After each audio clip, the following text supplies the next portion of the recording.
welcome to the first episode of Footy Pros. I mean, it's not really the best of outcomes with everything that's going on. I haven't had the time to really. Well, I've recorded a few episodes, but I couldn't take them out because of certain issues. I'd like to apologize because I said March. I know it's 5 months away, but 5 or 4 months back, and I couldn't upload the first video that I took then, and then I just decided, you know what, we'll start the new season off on a fresh note, and here I am, you know, just try. Well, I am recording it, and I'm going to put this out probably when you can see this Friday or Saturday, I think. So yeah, this is going to be my first ever video, and this one's going to be called Weekend Preview with me, your host, me, Teresa. Okay, but well, yeah, let's get into it. The weekend preview. So today, basically, I'm going to speak about like what happened throughout the weekend. That's what I call weekend review. Sorry, I said preview right in the first one. Sorry, review. So we can review. We're gonna watch back on like the entire weekend, and we'll talk about the entire weekend as a whole and what I thought of it. And I personally, club football is back. Club football is the peak of football. You know, club football, European football especially, is amazing. So we all love to see. And I'm going to start off with the league that we all like to watch and just brilliant to watch it every time. So Premier League, man, is back. Man United started it off on Friday with a 1-0 victory over Fulham. No, it's a mid performance from Manchester United. I personally, I thought Man United were going to be contenders this season, not for the title, maybe top 4, top 6, you know, but being that top 4. But I guess I just didn't see enough hunger in the first half, especially, and the goals would be was in the 80-something minute by Joshua Zirkzee, which, I mean, amazing finish. But they had chances in the first half. Bruno Fernandes, one-on-one, I think twice, and then just fluffs these lines, and then Joshua Zirkzee with the finish there at the end, just to give them the 1-0 victory, which is what I think they need to kind of just go up in terms of performances and all that. Just give them confidence and try and win next week, which I think they might do again. But you know, Man United with their inconsistency, you know, might just not do it. But after that, then was Liverpool. I mean, Liverpool are Liverpool. They're always contenders for everything.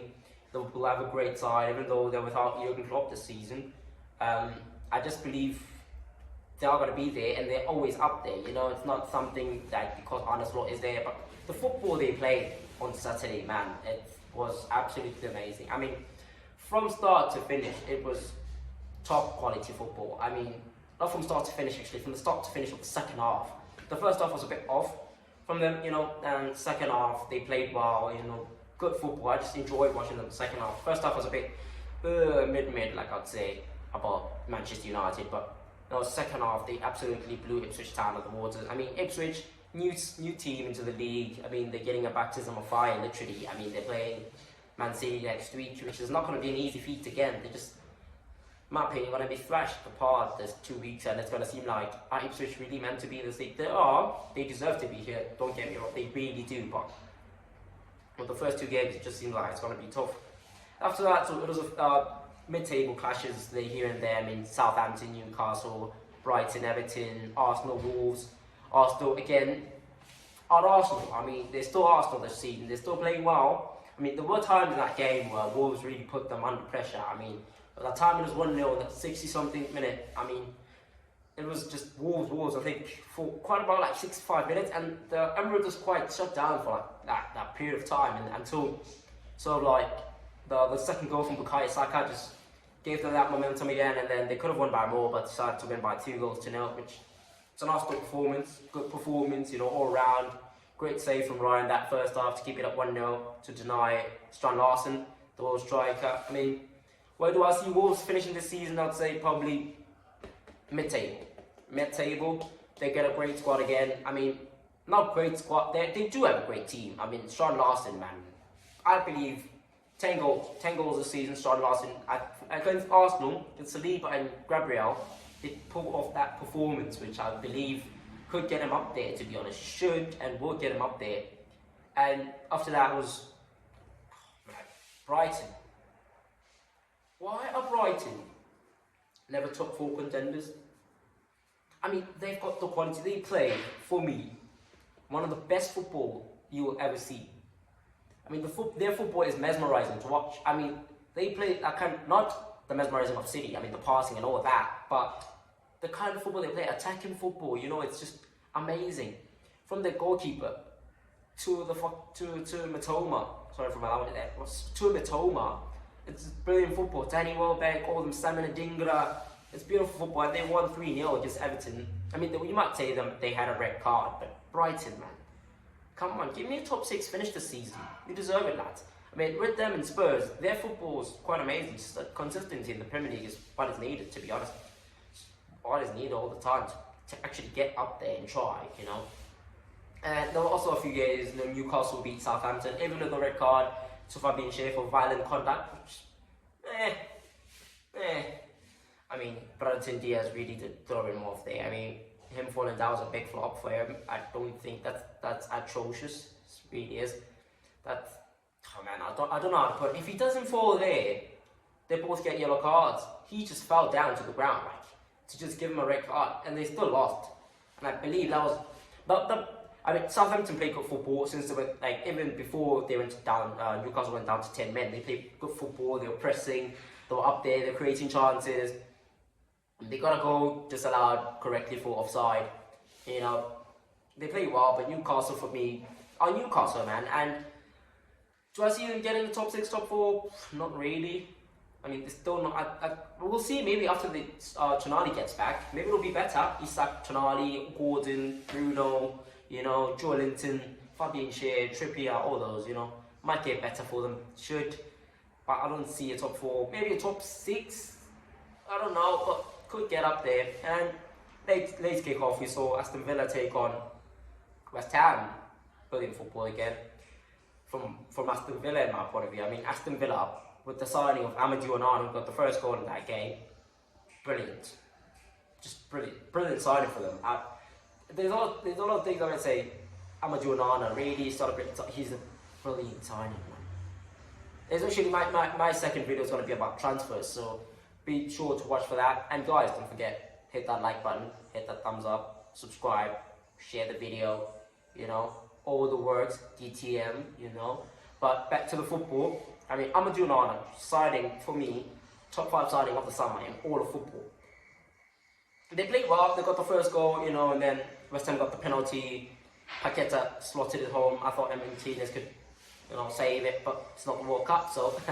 But he penalty, and then Aston Villa deservedly won the game with that second goal from John Duran. I mean, he showed them, like, look, I'm still here, I will be here, because there was links for him to go to West Ham, but it wasn't really happening, and he's back at Villa. Not back, but he stayed at Villa, and he scored against a team that wanted him, showing what they're missing out on. And the new signings of West Ham, Nicholas Fulkrug and Cienzo Somerville, they have to do more, in my opinion, for West Ham to get up there, to Julian Lopetegui, to get them to a place where the Hammers want to be. It's going to be hard for him, I tell you. And then that's really the Premier League. And that was Sunday, big game. We started with Brentford and Crystal Palace. Nice start, you know, mid-table clash, 2-1 in favour of Brentford, sorry. A normal win, home team, first game of the season, the crowd is hyped, and, well, Crystal Palace played better football. I mean, that's unarguable. But in the end, which team won, right? And then the last game of Sunday, of the weekend, it's not the last game of the Premier League, but the last game of the weekend was a big one. Man City, Chelsea. No, we're expecting a few fireworks. They were there, here and there. I mean, Haaland, good, yeah, it didn't happen. I thought he was going to tremble. He didn't tremble. He bodied him off the board to get the first goal, to show him, like, look, you might say a lot of things about the Euros. I was not there. That's what Haaland was saying in his head, I feel. But, you know, he scored the first goal, the opening goal, and then the game kind of like shut down for a minute there. Got to the second half. Chelsea pushing. They pushed well, they pushed for a while, and then they almost got the goal when Pedro Neto came on.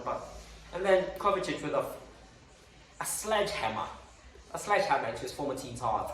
And City took the game by 2-0 to start off their defence of the title very well. My team, City, I mean, you've got to support the best team in Manchester, can't you? Best team in the world at the moment.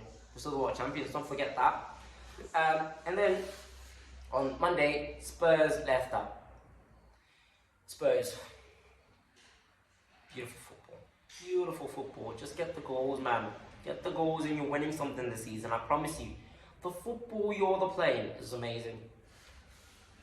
It's beautiful football. I don't care what anybody says. Spurs play one of the best football you'll see this season. They just don't know how to finish games off. They got the first goal, Pedro Porro, nice goal. No, Madison, good goal. They had so many chances. Bentancur was in the box quite a few times. They're running from midfield. The wing backs cutting, being inverted wing backs. Beautiful football, and the wingers doing their jobs. It's beautiful football, but can you finish the games? No, because who's there? The man is back. The man for the Foxes, Jamie Vardy. Premier League striker. Premier League strikers, we talk about Jamie Vardy, and he does it again in the Prem, which I don't think they're going to get relegated. I don't see it. I don't want to lie to you. I don't see it. I don't see them getting relegated. It was a good game, 1-1, beautiful stuff. And then the table ended as it is, Brighton on top. But it's too early to talk about the table. I'm going to just talk about my predictions. Top 4, City, Arsenal, Liverpool. I'm going to give it to United. That top 4 place. Top 6 maybe Aston Villa and Spurs. Chelsea, I don't see you doing anything this season. Prove me wrong. You got 43 players. Enzo Maresca said he's working with 21, 22. Maybe told him to say that. I don't know. But I don't see Chelsea doing anything this season. And then get to the other side. We have we're going to talk about Liga. La Liga. You might say talk about 3 big teams, which I'm going to do, by the way, because there were a lot of draws, I saw like Serie A, a lot of draws. But I'm going to talk about the elephant in the room in La Liga. Real Madrid, 4 superstars, 1-1 Mallorca. What to say really? They're not connecting. Are they not connecting? I think they're not. I think they're not connecting. Madrid are a counter-attacking team. They will beat City. They will beat these big clubs because they counter-attack beautifully. Because they've got the pace for days. Rodrigo, Vinicius, Mbappe. The pace is there. Mbappe's best chance for me was when he ran the length of the pitch from his half to the other half, from that resulting corner from Mallorca's corner. Beautiful counter-attack. That's his biggest chance, right? And Rodrigo with a beautiful goal just to give them the 1-0 lead, and then Mallorca came back into the game. Verdad Morici, man. When we talk about strikers, ladies and gentlemen, Verdad Morici. Go look at him. Go look at his last season. You might say you know him now because he scored against Madrid now. Go look at his last 2 seasons since La Liga, man. Beautiful stuff from Verdad Morici. He's a proper striker, proper striker. The striker that's putting in the box. Sort of like a Mario Balotelli, but put the goals in. And that Verdad Morici, just brilliant striker there. That was Barca, 2-1 victory. Don't see them winning the league. Still see Madrid winning the league. Just Madrid has to work it out how to connect those 4 players, and as soon as they do, massive. Because Barca will do well. They get a top 4 finish, top 2, top 3. They do well. Because a lot of people are saying Athletic are going to surprise people with that this season with the signings of Conor Gallagher and Julian Alvarez. I don't see it.